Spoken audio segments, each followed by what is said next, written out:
In 2014, I was 30 then. And I was like, should I start something new? Should I not? I'm too old. I ended up starting.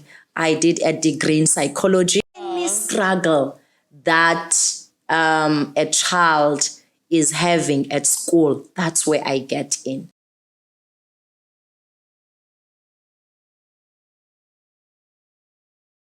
Hi everyone, welcome to Motivation Corner. This is Mpulu Gang, and I just want to welcome you on this beautiful day. And I just want to say, guys, I've seen your interactions. Thank you so much.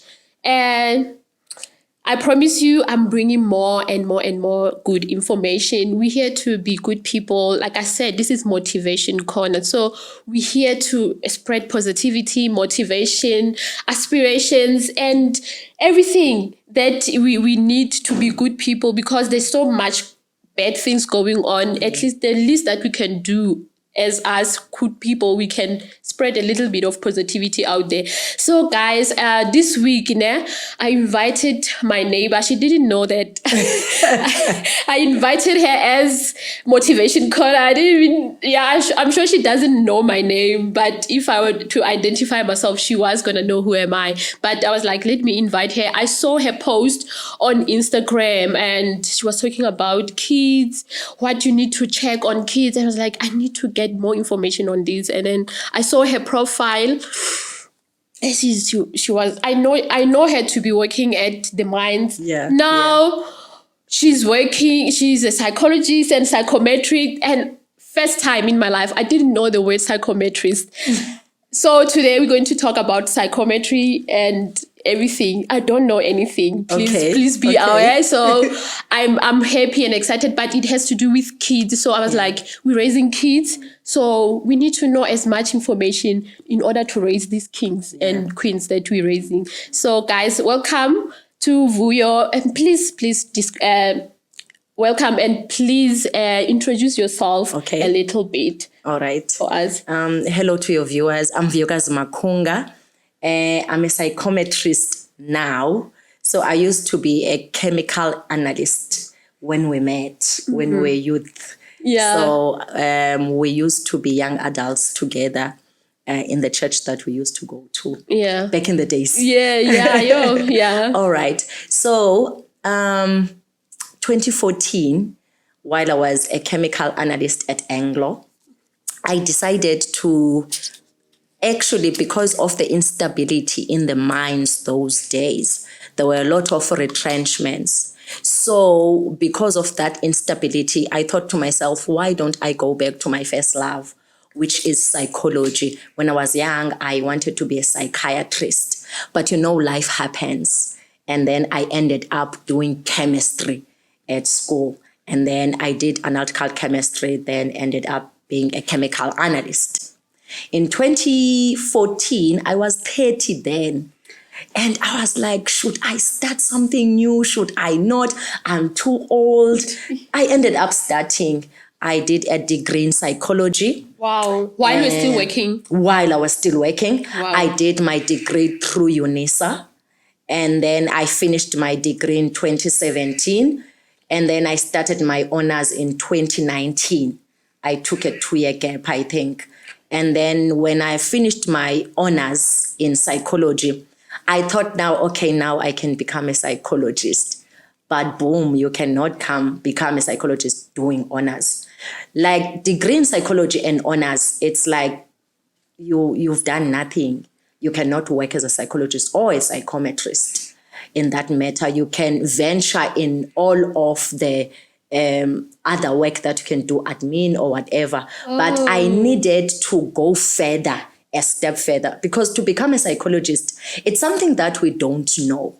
We get into psychology thinking that becoming a psychologist is just a degree in honors, then you are done. Yeah. Then you are going to open your own practice or being hired as a psychologist. Yeah. But you are not allowed to do any psychology work with honors. You are not even allowed to do counseling with honors. Wow. Yes, but that's something that we learn when we are in psychology.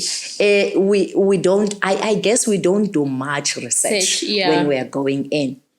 But what I've done my research then. Okay, what can I do for me to practice in psychology, even if I don't get into becoming a psychologist? Because you need masters to become a psychologist, and it's a narrow road. They choose out of thousands of honors students in psychology. They choose about 10 to 20 students only a year. So it's a narrow road. It's a narrow road. Scary. So after my honors, I decided to do psychometry. So psychometry, it's a branch. I'm doing part of scope of a psychologist. So I don't do therapy. I do psychometric tests only. So if you want therapy, I will refer you to a psychologist. But to me, I only dwell on psychometric tests using psychometric instruments. So what is psychometry? Psychometric tests will be your personality test, your IQ test. I'm naming these two because I think they are popular, Yeah. So after honors, I made sure that I registered at UJ for psychometry. It's a 6 months course that you go through. It's practicals. It consists of 720 hours of practicals in that 6 months. And then within that 6 months, you get training or you get placed in some companies. So I specialize in educational context. Oh. So what is educational context? Yes. It means I was trained by an educational psychologist. So some of psychometrists, they specialize in work industry, meaning they were trained in the work industry psychometric measurements, meaning they work with industrial psychologists, meaning they dwell in assessing usually the people that are trying to find work, that are hired, and then that company will want to test those people. Some specialize in psychomedical, meaning they do assessments for rough road accident fund. So broad. Yes, it is broad. Some are specializing in career counseling, meaning they were trained by someone who specializes only on career counseling. Career counseling is broad also because it doesn't stop with the grade 12s, meaning when they want to find out what they want to learn. It goes beyond. It goes beyond to a certain level where an adult, you are 40, you are 60, you don't know what to do. You don't know, you are not sure about the next level. You can go to a career counseling and do career counseling. I think I need one. Yes, if you want to do a career change any time of your life. Or when you feel like you're tired with your job, maybe you need change. Yes, exactly. You need change. You do career counseling. If you need change. And then there are those who specialize in clinical psychometrics. And then those ones are trained by clinical psychologists, meaning they will work in hospitals and assist clinical psychologists in hospitals. So what I'm doing, because I was trained by a clinical psychologist, I work in schools. So in schools, I deal with children that are not capacitated enough to be in the mainstream school mostly. So usually you will hear sometimes that my child is repeating a grade, but my child is not coping while repeating a grade. I don't know what's wrong. So I come in that gap to use psychometric instruments to find out the weak points of the child, the strong points of the child, so that we know where to start. what's the issue exactly, why the child is not coping, why the child at the age of 12 cannot read, cannot write, they're struggling to read. So those are the challenges that I get in this work. Or some of them, they're struggling with numeracy. So any struggle that a child is having at school, that's where I get in.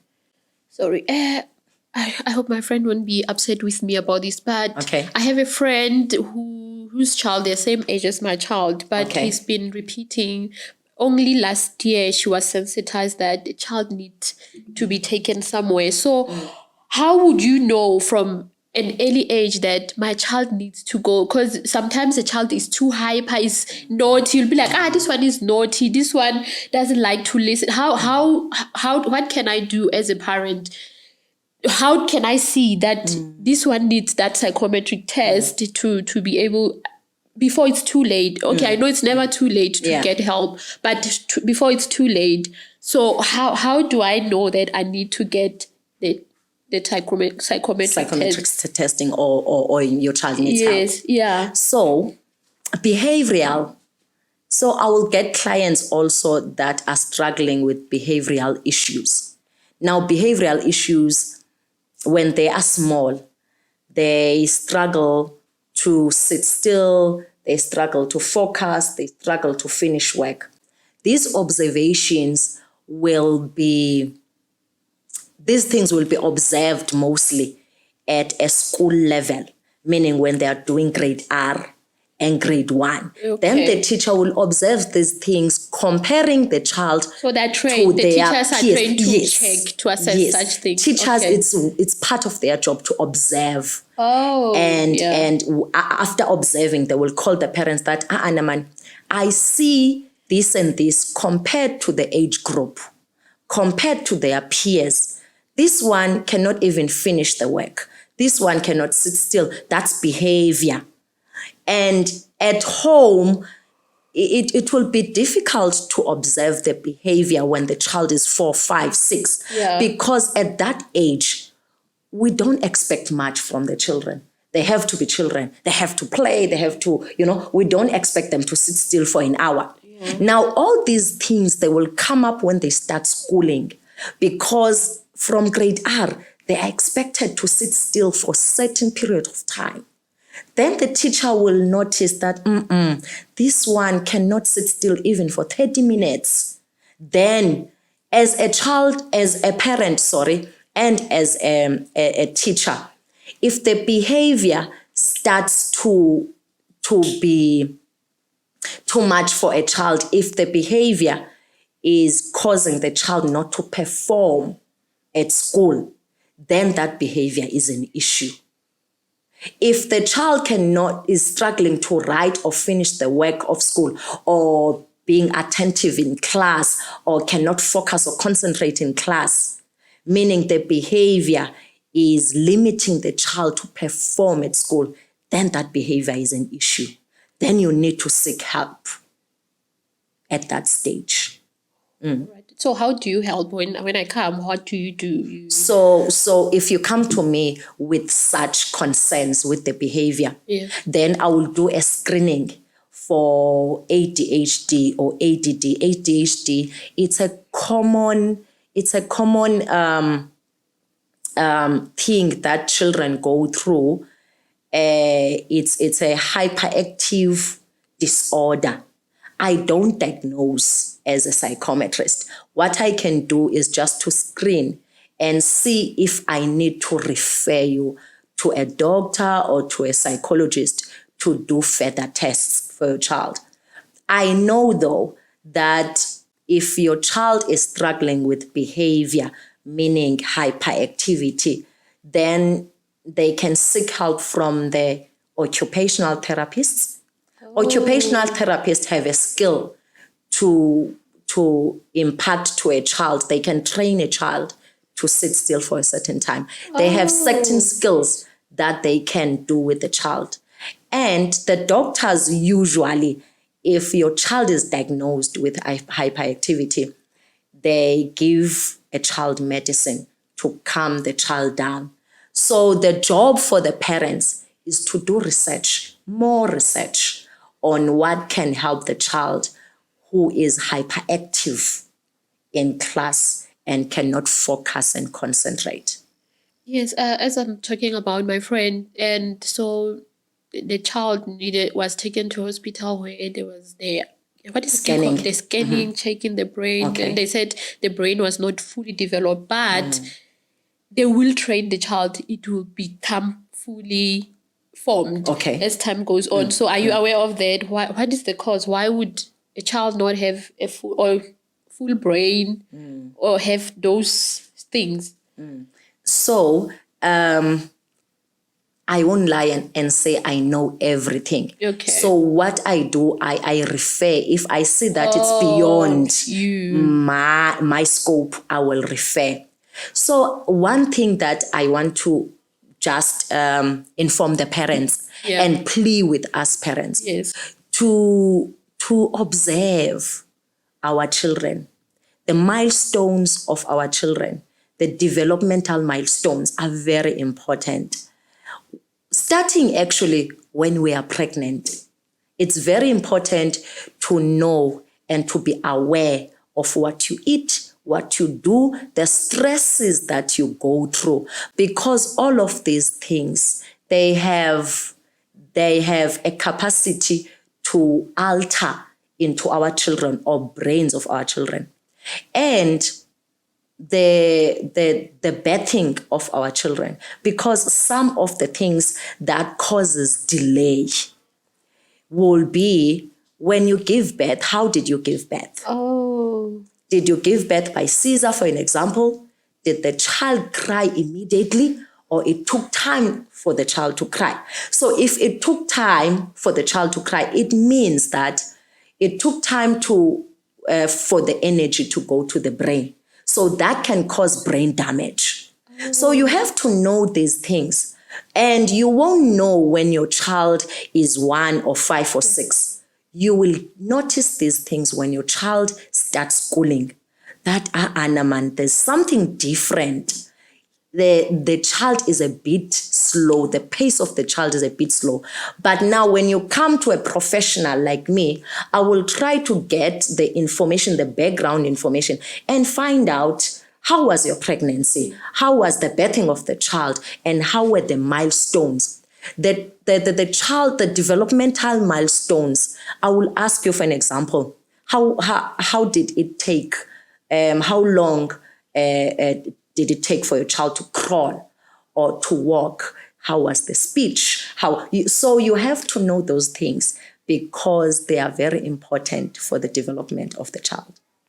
Like my son there, my oldest son, he's turning 11 this year. He took long to talk, like to have a full speech. I remember I took him to the speech therapist at the Witbank Hospital. And at that time, I think he was 3. Okay. 3 to 4. And he was still not talking like clear. And then, so when they were testing him, because there were a lot of toys in there. Okay. And everything is so beautiful. So he couldn't concentrate. When the speech therapist is trying to talk to them, he's touching this, he's touching that. And at the end of the day, the lady said she thinks he's got ADHD. Okay. So I want to also emphasize on that part of maybe also get more people to affirm what the other person has said. Then she said we must take the child to the what do we call them, the baby doctors, obstetrician. Yeah, something like that. So I took him to that, and that one was so upset. It's like, no, this child is normal. That one just needs to learn how to keep them calm so that they can learn how to speak. So also comparing to the one of a friend, that one spoke right away, like from 1 year, some few months, they were able to talk. So these things are difficult, Vuyo, man. Yes. How, it's difficult. I felt like we really needed this conversation because it's very hard. And sometimes we compare our children to other people. So I hear you when you say you must start looking at these milestones every step of the way. So what can you say to parents? What is, as you have said, you must check those. What do we need to do if you have a child like that? How do we treat them as parents, knowing that this one has that a special need? How do we treat them? So it's a difficult thing, firstly, for a parent to have a challenged child. Because we do compare, as you've said. For a parent actually to accept that I have a child who has a delayed speech, for an example, I'll make your story as an example. You know that a child by 1, they should have whatever. At 2, some of the children, they're talking full sentences, and then having a child that is struggling, then we start to compare, we start to doubt, I know of some parents that will start to blame each other, that no, actually it's the side of your family that has a problem. No, with us, the father is Venda and I'm Sotho. So all of us wanted to speak to the child in our own native language, and that confused the child. And we started blaming each other. No, you should have spoken to him with that. It's like that. I know. I've experienced by now. I've been practicing for 2 years now. By now, I have some experiences with parents and with the children. That's why I say that as parents, it starts with us.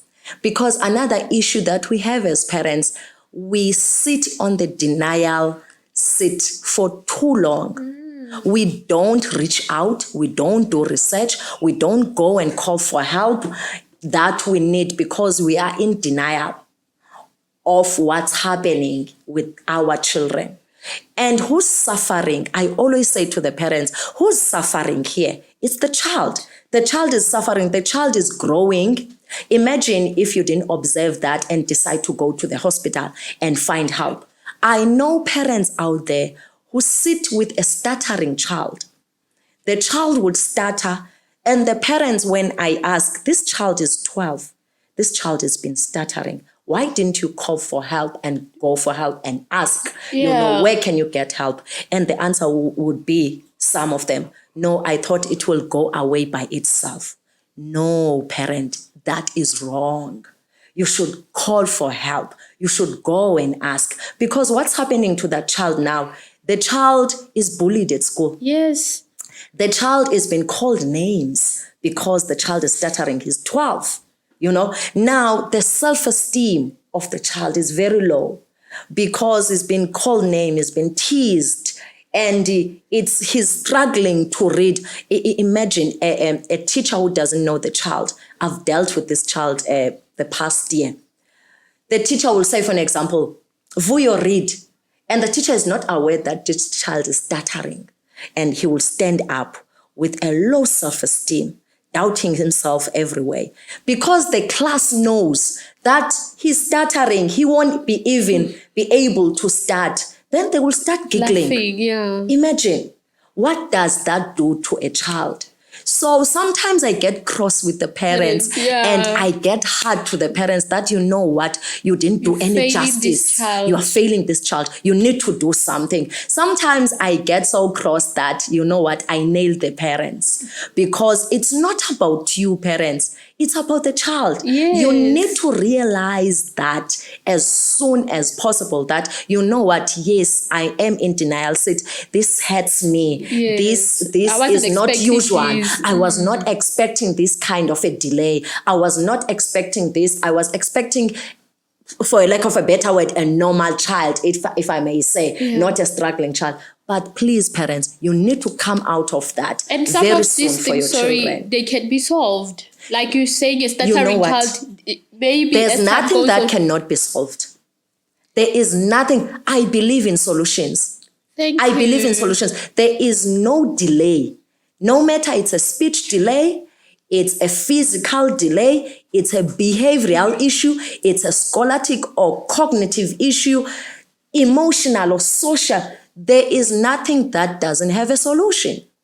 Eventually. It just depends on you parents. when you decide as parents that, you know what, I'm going to get out of my comfort zone and call for help. Calling for help meaning to approach a parent that you know, or someone, or a neighbor, or a relative that you know that has a child that is going through the same thing. Yeah. There's always that colleague that you know, that colleague has a child at Declerk. Let me approach him or her and ask, how is Declerk? Why did your child end up in Declerk? You will be surprised that that parent is willing to give you information. Because as parents, sometimes we are scared to approach other parents who are going through the same thing, thinking that we will be judged, and approach hospitals. If you don't have a medical aid, go to Witbank Hospital if you are in Witbank. Or any public hospital, they have this facility. Yeah. If your child is struggling in any way, even if your child needs counseling, or you see that your child is depressed in any way, call for help. Parents, we need to humble ourselves and realize that there is a problem and accept. But what gives me hope is that there is always a solution. Yes, definitely. So don't suffer with the fact that, I don't know, people are going to judge me. Just go get help, because there is help. There is help. Rather be that parent who's forever going, even if you see a slight change or something, go to the doctor. It wouldn't hurt you. If you have a medical aid, you pay with your own medical aid. They'd rather say you are always here. But the formation of a child up until they're adult is more important than our egos. Yes, definitely. Yeah. So I also saw that you will touch a little bit on teenagers and their problems and what can we do for them. I saw you also in your profile that you deal with teenagers and kids. Yeah. So I love dealing with teenagers. So I've done a year of training with Lifeline in Johannesburg. Okay. So there we used to have a lot of teenagers calling in. It was a telephone counseling. So what I've discovered there, that teenagers are going through a lot. And rather than speaking or opening up to their parents, rather they prefer to talk to a total stranger, even if it's telephonical. And the advantage of telephonical, it's convenient and I cannot see you. It's not face to face. So I will not know. So teenagers love that space of not knowing me, but you know what, I'm suffering, I'm going through something. So I love that you just touched on something that I like, that as parents, we need to observe or see the changes that are happening in our lives' children.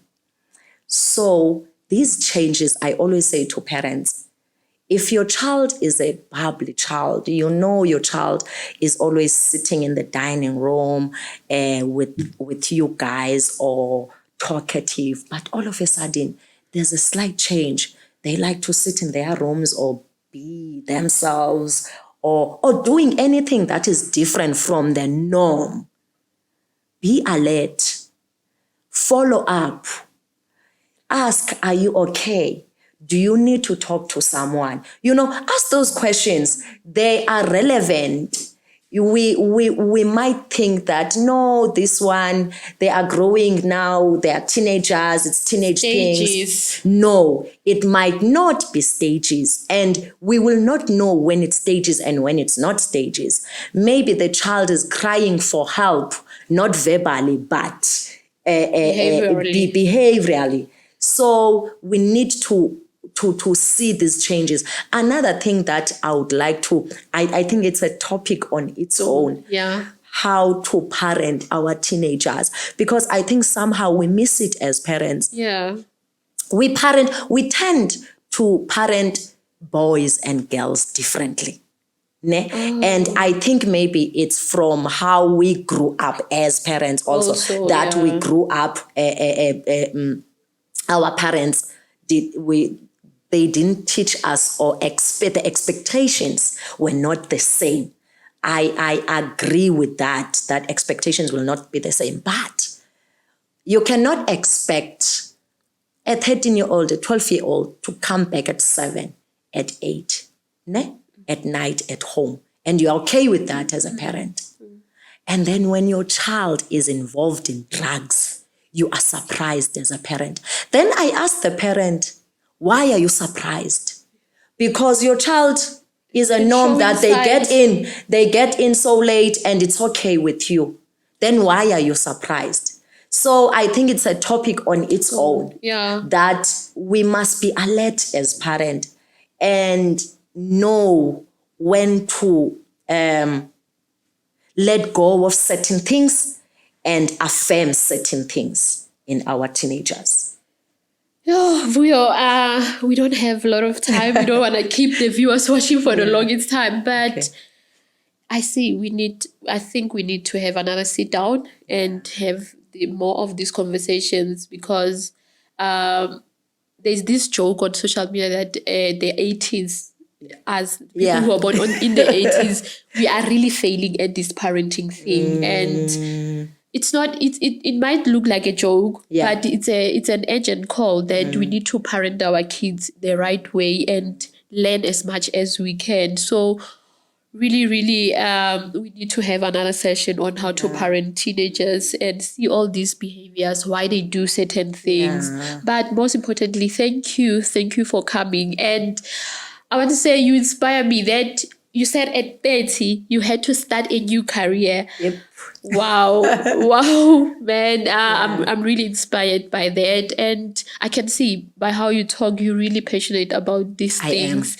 And we are blessed to have you in the community of Witbank, a person like you. Thank you. Where do we get you? Where you render your services? Where do we get you? From what days? And Okay, so you can get hold of me.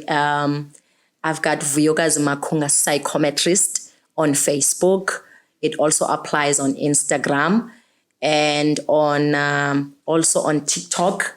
I run by Vuyokazi Makungo Psychometrist. And then my offices here in Witbank will be near the Safeways Mall at Ford. So I'm in Beta Street. You know Ford, that Beta Street. So I'm in that corner. Fruit and veg. Yes, in that corner. But I also visit schools. So it's very important if your child is schooling in the multiracial schooling, because I go around schools a lot. I assess kids in school, so you can talk to the teacher of the child and ask if I visit that certain school. But if I don't visit the certain school that your child goes into, you can give me a call at 073-760-3407. That's my number. Okay. That you can get it on your socials as well. Yes, you can get my number on my socials also. Okay. So it saddens me, just to go back, when you say if your child is at multiracial schools, you go to those schools a lot. I'm like, even the schools at the locations, the townships need you. So really, if you are listening from township schools, please get hold of this information, especially from primary schools, and let's get our children assisted, because just underline this word, there is solution. Yes, nothing is permanent, so there is solution. So let's attend to this problem with the hope and the knowledge that we will get helped. So thank you so much for coming. Thank you. We'll talk very soon again, because we need to touch on the parenting of teenagers and parenting as a whole. So thank you so much for coming. We appreciate you. Thank you so much. To the viewers, thank you for watching, guys. If you have comments, you have questions, you want to get hold of her, please comment down below. And thank you. Goodbye. Thank you so much. Thanks.